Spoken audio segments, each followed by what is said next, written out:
What we need is not more medication, but more education, because the best prescription is knowledge.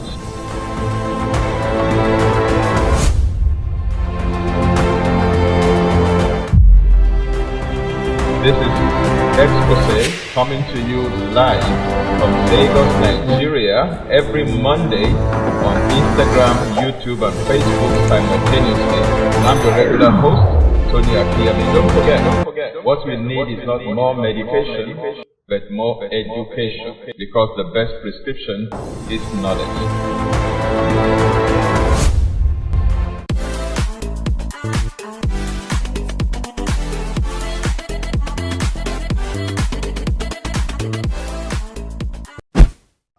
Hello and welcome to Exposé with Tony Akinyemi.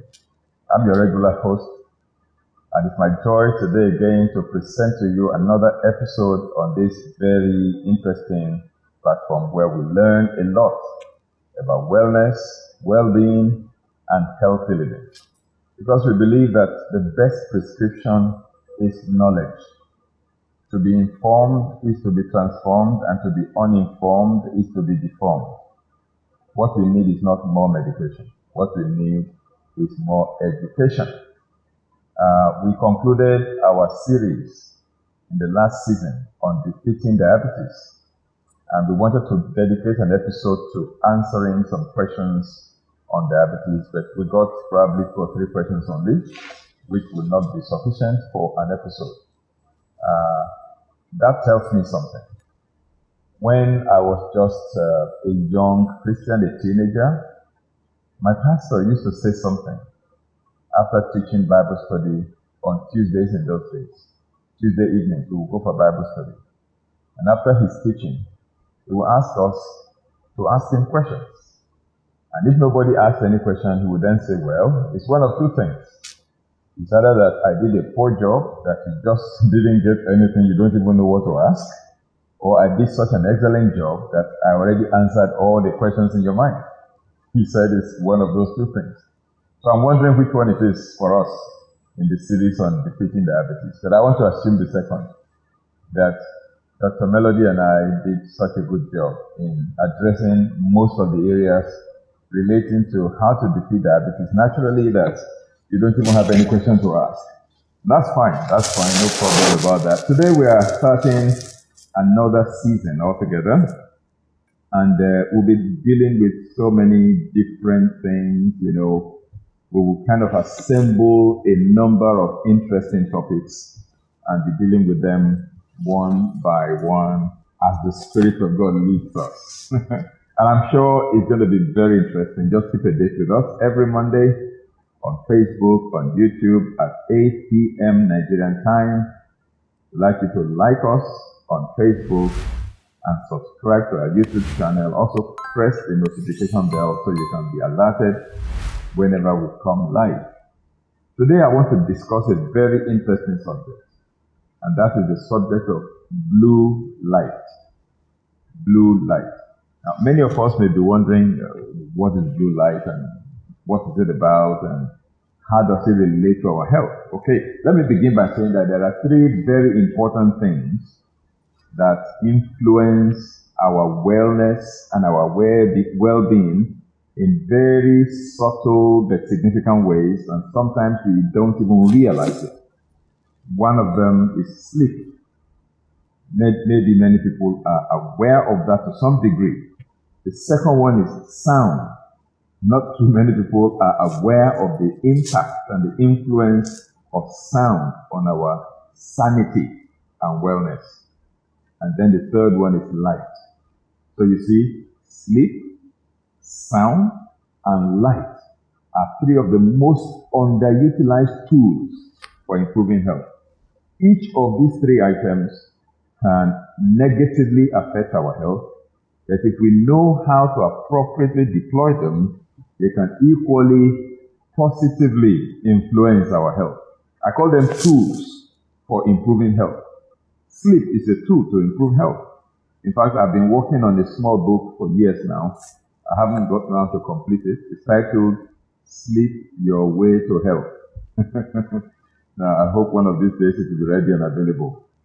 The second one is sound. And there is something called sound therapy. And then, of course, the third one is light. There's also light therapy. Light can affect your health positively, and it can also affect it negatively. Now, improper use of these three tools constitutes one of the biggest reasons for many health problems on the planet. All right? So that's why tonight I want to address our minds to one out of the three. Hopefully we can address the other two sometimes in the future. Now, sleep plays a big role in our health and wellness, no doubt about that. In fact, when the person is unable to fall asleep quickly or stay asleep for long enough, that's a disease condition. It's known as insomnia, right? Sound also is an age-long tool that can be deployed positively in healthy living. It can also, in a way, compromise our health if used inappropriately. For example, there was a time I attended a conference, an international conference, here in Nigeria where I live, and the position where the ushers got me seated was very close to the giant loudspeakers. Okay, I didn't know much about this at that time. I didn't know how much sound could affect one's hearing. I sat in front of those large loudspeakers, and I was in that position all day throughout the conference, morning till evening.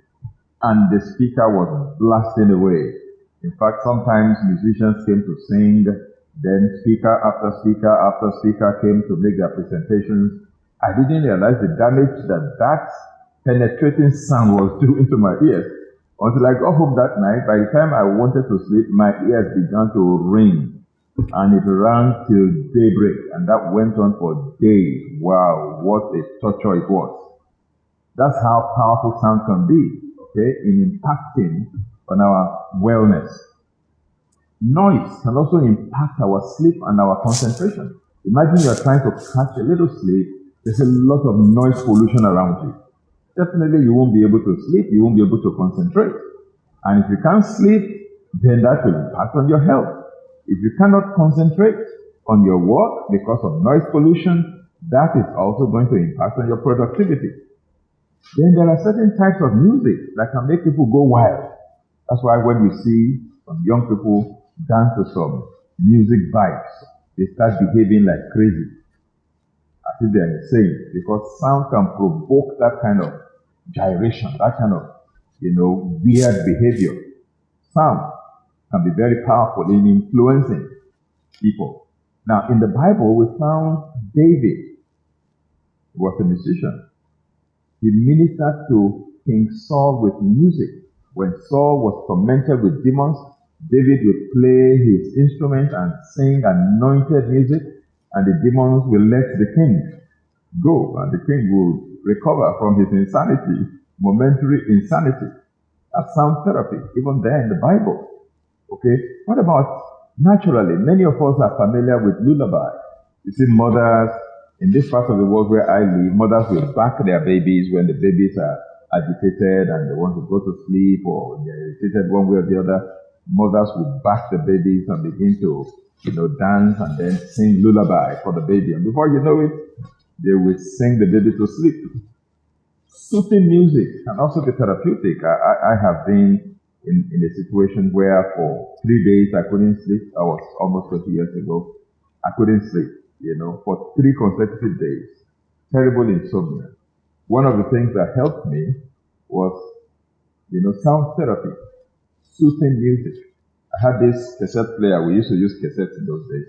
This cassette player that would continue to play continuously non-stop. It would play from the first track to the last track, and then it would restart it. And I just put the sound at very low sound, barely hearing the sound, and then I would lie down in bed and the music would keep playing and playing and playing for hours, sometimes 10 hours non-stop. Okay, and I wouldn't know when I would finally be able to doze into sleep. Even if it was 2-3 hours I was able to sleep, I wake up again and the music continues, and it just has a way of calming my nerves. Of course, I also took a training in sound therapy in Maryland in the U.S. from one wonderful lady, K. Luke Thompson. She's the founder of Voice Bio. You can check out her website, voicebio.com. VOICEBIO, bio as in biology, voicebio.com. Check it out online. That's Catherine, short form of Catherine. That's K-A-E. Liu Thompson, L-I-U hyphen, and then the word Thompson, Liu Thompson. That's our website. I underwent some training in sound therapy using Voice Bio with her in the United States.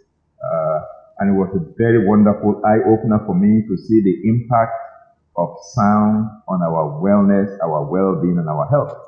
So that's about sleep and sound. What about light? Now, light is also a major tool for health and wellness. And that's the one I want to dwell on today. I want to dwell on light. I want to dwell on light. Not sound, not sleep. And I want to zero in particularly on blue light. So what is blue light? Now, many of us are familiar with our O-level physics. I scored A1 in physics, by the way, in high school, in my West African examination, Castle-wide exam. Okay? Right. So, in O-level physics, we talk about light. Okay? And white light that we're familiar with is actually composed of 7 different colors. 7 colors of rainbow make up white light.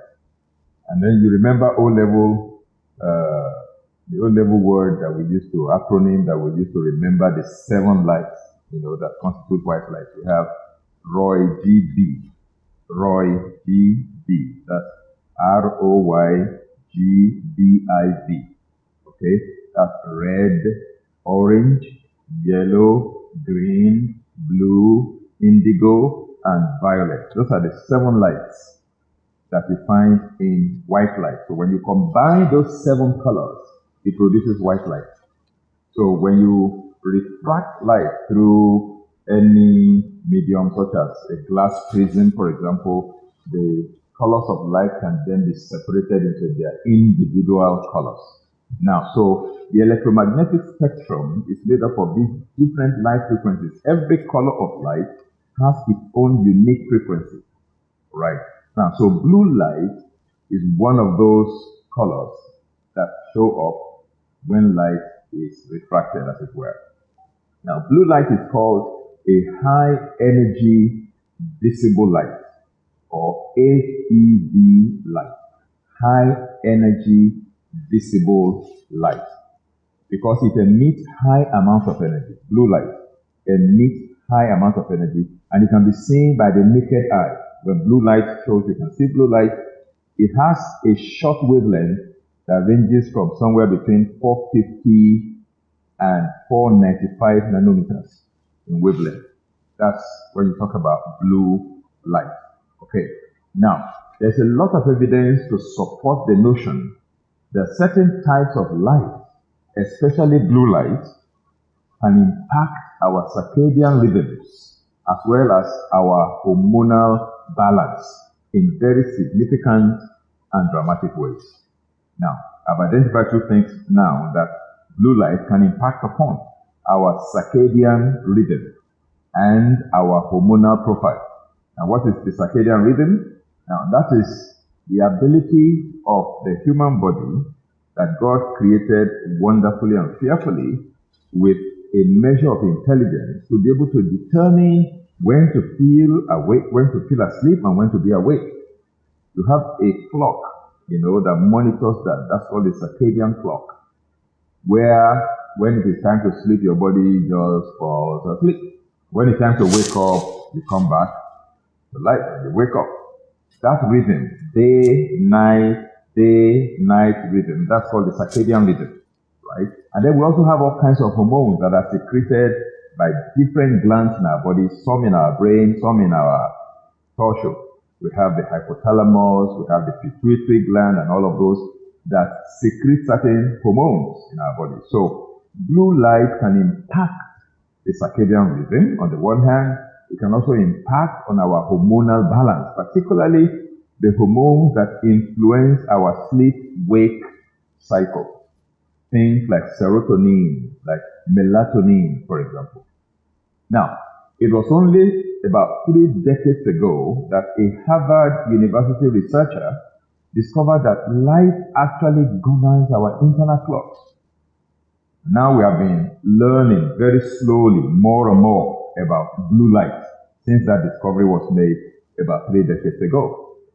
Now, circadian rhythm interruptions. When your circadian rhythm is interrupted by anything, whether by artificial light or by changing time zone. For example, Lagos, Nigeria, where I live, compared to a place like California, there's usually about 8 to 9 hours difference in our time. When it is 8 p.m. Nigerian time, for example, on Monday, when we show Exposé, it's 12 noon in California. Sometimes even 11 a.m., depending on their own time change, daylight savings there. 8 to 9 hours difference. So if I fly from Lagos to Los Angeles or Sacramento or San Jose, I used to call that city San Jose in those days when I didn't know much. Until I traveled and I visited the city, and they said, "Oh, welcome to San Jose." And I said, "But how come you spell it Jose?" And they said, "Yeah, that's how we spell it, but we pronounce it Jose, San Jose, Sanjose, San Jose." All right, so if I fly from Lagos to San Jose, for example, 12 noon over there in San Jose, then it would be 8 p.m. in Nigeria. The time that typically if I was in Nigeria, I would want to be winding down. By 10 p.m. or thereabout, I should be going to bed.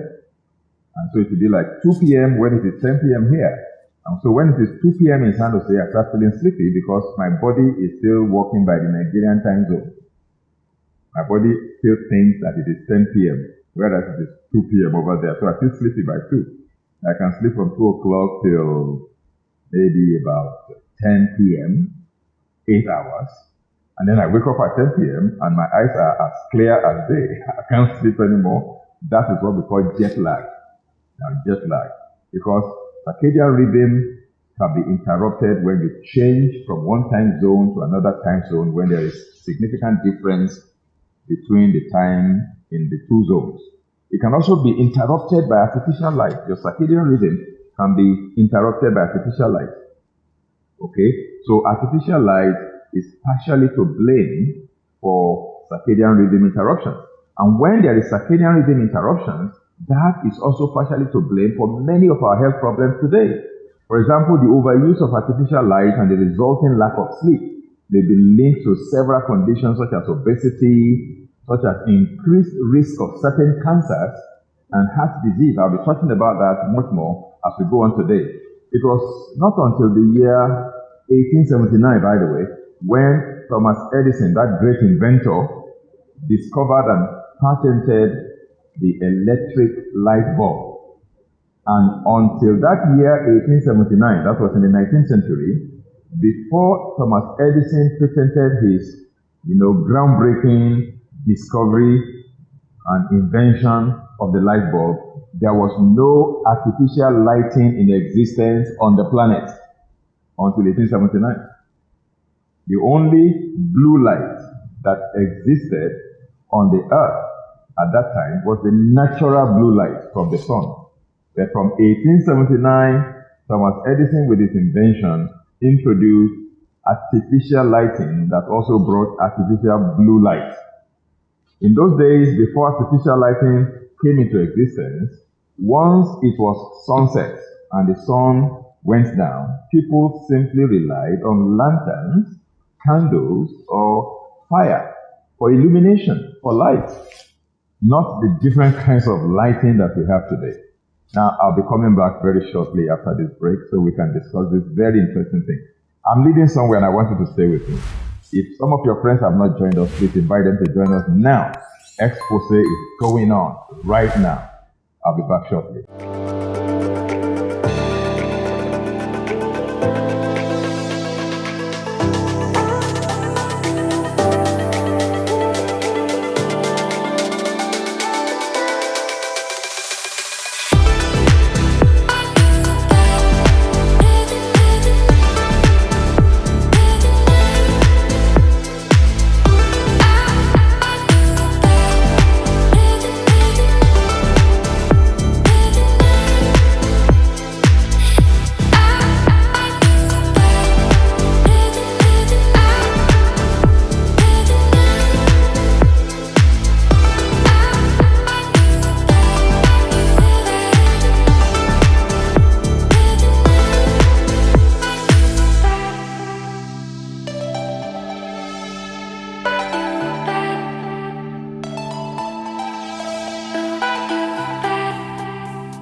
Welcome back. This is Exposé with Tony Akinyemi, brought to you by the Shepherd's Flock International Church. Today we are discussing blue light and the effect of blue light on our health, either positively or negatively. Now, before we went on that short break, I was talking about the groundbreaking breakthrough that Thomas Edison introduced to human history when he invented the light bulb. Now, after Thomas Edison's groundbreaking patent of the light bulb, artificial lighting has slowly but surely become more widespread now globally. In the last couple of decades, however, maybe 50, 60, 70 years now, we have seen the dramatic change from candlelight to television screens to computer screens and now to mobile phone screens. So we constantly get exposed to artificial light or artificial blue light. Now let's look at our circadian rhythm in relation to blue light. Our circadian rhythm allows the body to know when to be awake and when to be asleep. Now, the body produces a particular hormone known as melatonin, which is needed to help us to fall asleep. And this melatonin production takes place only when it is dark. See, the brain senses light or darkness through the eyes. We have over 30,000 cells, specialized cells in our eyes that actually sense blue light. Over 30,000 specialized cells in our eyes that sense blue light. And then these specialized cells will now send signals to the brain. Once they sense blue light, they will send signal to the brain so that the brain can switch off the factory and melatonin production will stop. Okay? But once the eyes don't sense blue light, then the brain will assume that it is night and the factory will reopen for melatonin production. And melatonin is needed for us to sleep. So when melatonin production is suppressed at night, when it should be increasing, then it can affect our sleep pattern as well as our sleep quality. That's how blue light affects our health. Now, during the day, blue light is very, very useful and wonderful and indeed beneficial. Blue light is needed and it's actually beneficial, very beneficial during the day, but not at night. And there are a number of ways in which blue light is highly beneficial during the day. For example, number one, blue light sends the correct signal to the brain to shut down melatonin production. So once you wake up and there is sunshine, there is daylight, the eyes will see the light, the specialized cells in the eyes will send signals to the brain to say, hey, shut down the factory. Don't produce melatonin anymore. And once melatonin production stops, then we wake up and then our mind is clear. We have mood enhancement. We have mental alertness.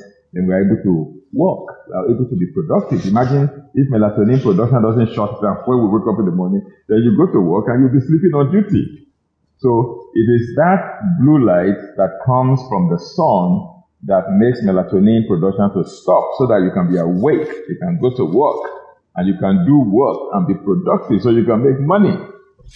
That's the first way that blue light, natural blue light from the sun in particular, and maybe from other sources, can help us and be beneficial to us.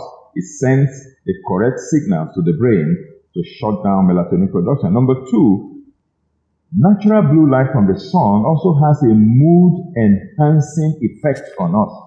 That's why when you expose yourself sensibly to sunshine, then you are far away from depression. I tell people who live in Lagos, we have a lot of buses in Lagos, commercial buses, and we have bus conductors, and they are a special breed. Bus conductors in Lagos, they are a special breed. They are very exciting human beings. They are always excited. You see them, many of them, they don't have a fixed address, they don't have a bank account, they don't have an email address, they don't have any, mobile phone, not to talk of Android or, any kind of touch phone. But then, their lives are always very interesting. They're always happy, they're always dancing, they're always singing. Why? Because they spend most of their time under the sun. You never see a depressed conductor in Lagos. Whereas there are billionaires that are suffering from clinical depression because they don't take advantage of the mood-enhancing effect of blue light coming from the sun naturally. So some scientists have even proposed that blue light may in fact be better than coffee in giving you that early morning kick to jumpstart your day. So instead of taking that coffee to awaken you and get you ready for the day, why not just expose yourself to some natural blue light from the sun? Or maybe some artificial ones that you can acquire. I'll tell you about that as we go on. Number 3, blue light also signals the body to maintain a healthy weight as well as regulate our adrenal function. Because adrenal exhaustion is one of the problems facing humanity in the modern day world, particularly those who live in very busy metropolitan cities, cosmopolitan cities, where traffic is something else, where there's a lot of stress. So blue light can be beneficial during the day. Blue light is not entirely dangerous. Okay. Now let's talk about lantern, fire, and candlelight that we used to use before the invention of Thomas Edison. Blue light wavelengths are present in sunlight during the brightest hours of the day, but then they are not present in fire. There's no blue light in fire. There's no blue light from your lantern. No blue light from your candlelight. Natural light sources such as campfire at night, in those days you make this bonfire when you go for youth camps and the Boy Scouts and girls kids camp and whatever. You have this campfire, and the light that is coming from that campfire does not have blue light. Therefore, the light there is usually orange or reddish, something like that in color. That kind of light can be soothing, can be calming. It can actually promote sleep, largely because of their lack of blue light. Now, routinely exposing oneself over a long period to blue light almost on a daily basis after the sun has gone down can confuse your body's natural rhythm on the one hand and will definitely reduce melatonin production, and that will impact on your sleep pattern and your sleep quality. Okay? Now, a Harvard Medical School study revealed that blue light exposure at night may cause or contribute to several problems. Maybe 6 or 7 different problems have been so studied to date. Number 1 is diabetes, because the level of leptin, a special hormone that makes us to feel full after a meal. When you eat, when you start eating, food start going into your stomach, and there are sensors, more or less, in your stomach that will be sensing that food has arrived. Within 20 minutes that you start eating, the sensors will now transmit a signal to the brain to say, food has been supplied, food has been delivered. And then the brain will switch off the hunger part. You're hungry, very hungry, you want to eat. The moment you start eating, 20 minutes from the time you swallowed your first mouthful, the brain will receive a signal from the sensors in the stomach to say, food has been supplied. So switch off hunger part. So this hormone that makes you feel that you are full and makes you satisfied is called leptin. Okay? Now, the level of leptin actually begins to go down the moment you are exposed to blue light at night. And it can make you to continue to eat it. That's why when you are working late at night in front of your computer and you have fluorescent light all over the place, you keep going to the refrigerator and you keep taking one thing or the other, eating and drinking and eating and drinking. That can make you to develop all kinds of problems. So, exposure to blue light at night, not during the day, can contribute to the development of diabetes on the one hand. It can contribute to obesity. It can contribute to sleep disorders. Okay, because it shuts down melatonin production. It can contribute to depression, because sleep deprivation has been linked to depression as well. Now, when you are exposed to blue light unduly for a long time at night, it can also contribute to cardiovascular problems, because lack of adequate sleep impacts on blood pressure and other cardiovascular conditions. It can contribute to hormonal imbalance. Studies have actually found that blue light can have a negative impact on our hormone profile. It can contribute to the development of cancer, because whatever interferes with your sleep can compromise your immunity. Once your immunity is compromised, that can give rise to cancer. Okay, because cancer is one of the symptoms, let me use that word, of a compromised immunity. And then when you are exposed to blue light at night for long, it can also affect your eye health. So exposing our eyes to unnecessary blue light at night in particular is the reason that our eyes get tired when we spend a lot of time on our digital devices, on our watch, on our smartphones, on our laptops, iPads, and what have you. We need to be mindful of this. Now, let me help to identify the sources of blue light.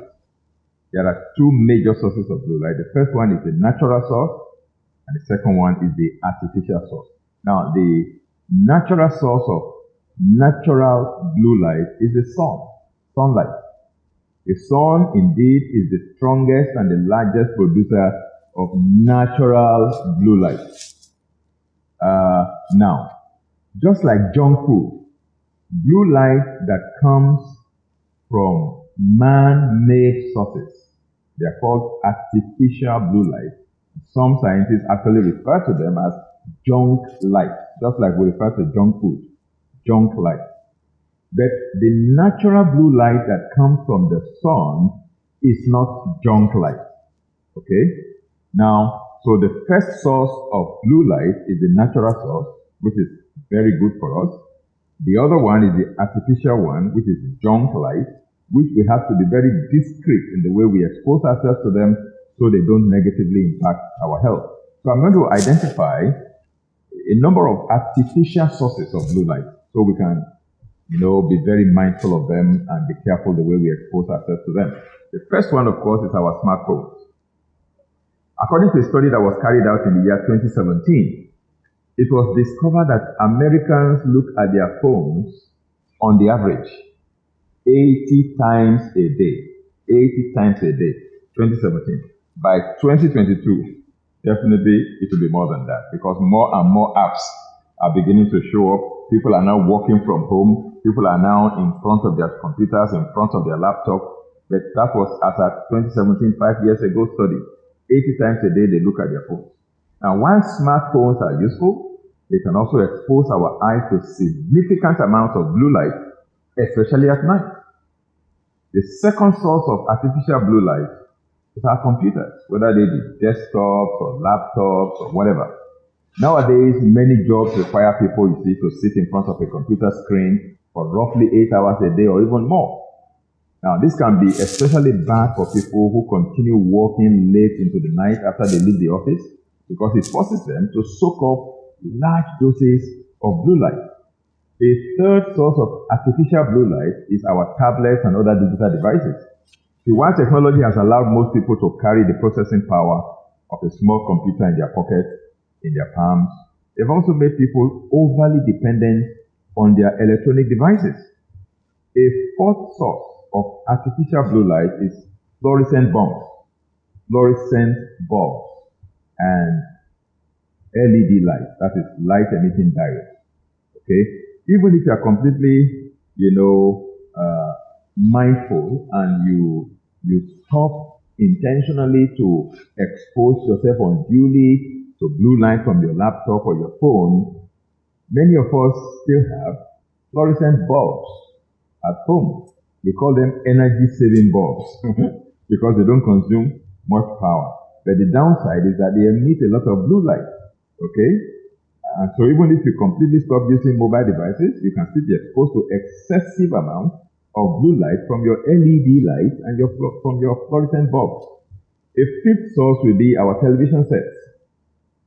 Watching TV for too long is also exposure to too much blue light. Now, of course, I'm aware that there are new television models, new TV, models that are being produced now that have blue light filters incorporated into them. But not all TV models come with that feature. And then we know that, natural blue light is good. Artificial blue light can be good or bad. And I'm going to tell you why. You see, the blue light from the sun can never be harmful to us, and simply because it is only available to us at the exact time that we need it. You see, it disappears when we don't need it. You find only the sun shining during the day and emitting its blue light, and that's when you need blue light. At night, when you don't need the blue light, the sun disappears, And that's why blue light from the sun will never harm us, because it only makes itself available to us when we need it during the day. The moment it is night when we don't need it, it carries itself away. Wonderful. God has programmed it that way. But you see, we have artificial light that we can bring on by ourselves at night when we don't need it. A study actually found that exposure to blue light before bedtime suppresses melatonin onset in approximately 99% of individuals, and it shortens melatonin duration in humans by about 90 minutes. In other words, when you are exposed to excessive amount of blue light in the evening time after closing, when the sun has set, it will suppress the onset of melatonin production in about 99% of us. And then it will also shorten the duration of the effect of melatonin on us by approximately 90 minutes. Unfortunately, artificial blue light sources make it possible for us to expose ourselves to blue light at the wrong time of day. And we are not biologically wired to handle blue light at night. Thus, it impacts our health negatively. Now, so let me begin to wind down today by getting to the real crux of our conversation today. Because if I said all that I have said, and I didn't come to this last part, then not much work has been done. I want you to pay attention. I want to talk to you now about how to optimize blue light exposure. How do you optimize blue light exposure? How do you get the best, the most benefit, and how do you protect yourself from the danger, the risk of blue light exposure? I'll give you maybe 6 or 7 different tips. Number 1, to optimize your blue light exposure, do daily sensible sunshine exposure. I would suggest that you expose yourself to sunshine approximately 1 hour minimum per day before the sun gets hot, maybe before 11 a.m. if you live in a place like Nigeria, because this helps to support our body's natural circadian rhythm. And for those who don't live in the tropics like me, where I live in the tropics here in West Africa, Nigeria, West Africa, we have 12 months of summer, 6 months of wet summer, and 6 months of dry summer on the average, depending on which part of the country you live. Some have 7 to 8 months of wet summer and only 4 to 5 months of dry summer. Yet we have sunshine 12 months of the year where I live in Nigeria. Are we not blessed? Wonderfully blessed in this part of the world. But if you live in the temperate region where you don't have, summer all year, you don't have sunshine all year, then you can obtain a Lux light box, L-U-X, Lux. 10,000 Lux, 10,000 Lux will be fine. 10,000 Lux light box. It's available on Amazon.com, and it doesn't cost much, between 50 to 150, 50 and 150 US dollars.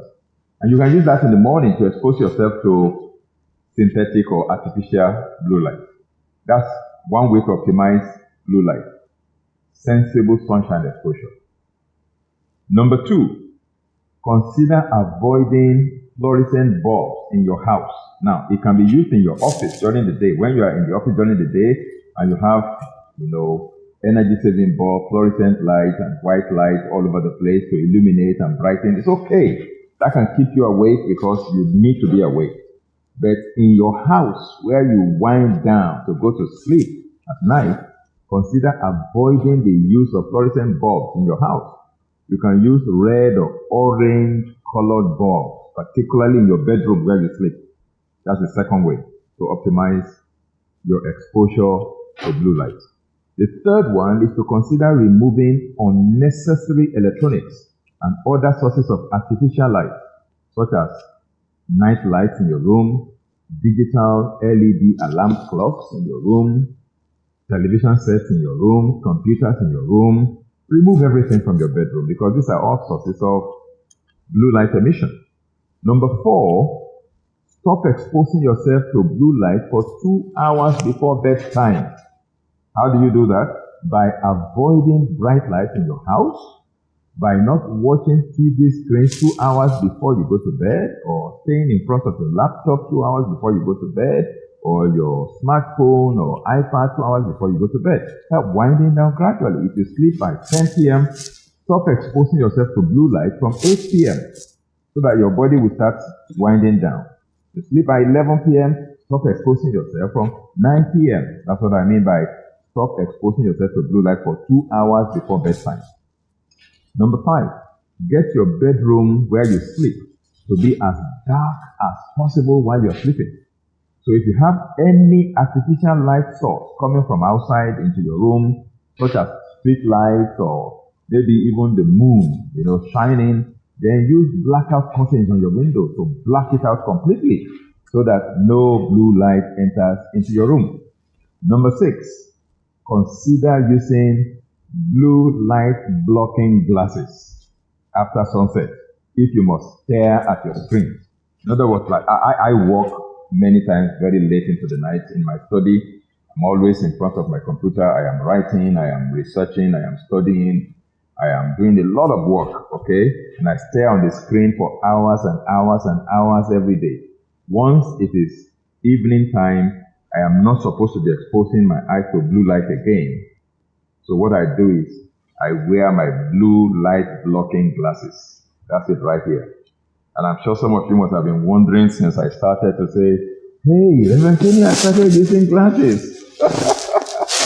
I kept you in suspense. I got you there.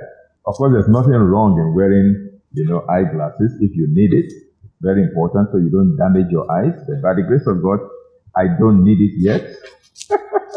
I don't need reading glasses. I can read clearly. My eyes are very sharp. They work very well. But I had to obtain this blue light blocking glasses so that when I'm working on my computer in my study at night after closing from work and I still need to do some work in my study in front of my laptop, in front of my, smartphone, then I wear my blue light blocking glasses after sunset. It costs approximately $35 to $50 US dollars. These glasses can actually block up to 97% of the blue light that is emitting from your screens. And you can see how it makes me, very calm, because typically when I am making this Exposé presentation, all the studio lights are on my face. I don't feel really comfortable when I finish, but when I put on this, as I'm looking at all the studio lights, everything is so cool. And I'm still able to read, I'm still able to see clearly. If I have my phone here, I will read it very well, my laptop, everything, no problem. You see? Now, the cornea of the eyes and the lens in the eyes of the human eye do not have, the cornea and the lens do not have the ability to block or reflect blue light. That's why we need an aid, something like blue light blocking glasses. Now, blue light blocking glasses are protective eyewear that are specially designed to filter out harmful blue light that is emitted by your digital screens, your smartphones, your iPad, your tablet, your laptop, your desktop, your television, your studio lights, When those blue lights are emitted, this set of glasses, will help you to filter the blue light out of it. And you can still see your screen very clearly. Now, these glasses can help to reduce our overall exposure to blue light. So when next you see me wearing this in the studio when I'm making presentations, it is so that the light that is glaring from the studio light can be filtered out, the blue light can be filtered out so that I can enjoy some sanity with my eyes and with my melatonin production, because I need to go to bed later in the night and I don't want my melatonin production to be impacted. So in concluding, I would say enjoy daily sensible sunshine exposure, natural blue light exposure during the day. Then you can obtain a blue light blocking glasses like I have done. It's available on Amazon.com and other platforms, and it doesn't cost much. And then rearrange your bedroom and make it sleep friendly. Eliminate all sources of artificial blue light at night and learn to wind down wisely when it is bedtime in the evening. Wind down to bed wisely every day. That's my admonition, and that is what I want to share with you today on blue light and how it affects our health. I hope you enjoyed it. Hopefully next time we'll talk about something else. I'm thinking about doing another episode on red light because there's also red light therapy. We'll be talking more about that if I feel led to do so. But there's another wonderful episode coming next week, Monday, same time, same platform. Don't miss it. Again, please share this video with your friends and with your enemies. And I thank you for spending your evening with me. This has been Exposé with Tony Akinyemi, brought to you by the Shepherd's Flock International Church. God bless you and have a wonderful and terrific week ahead of you. Bye-bye.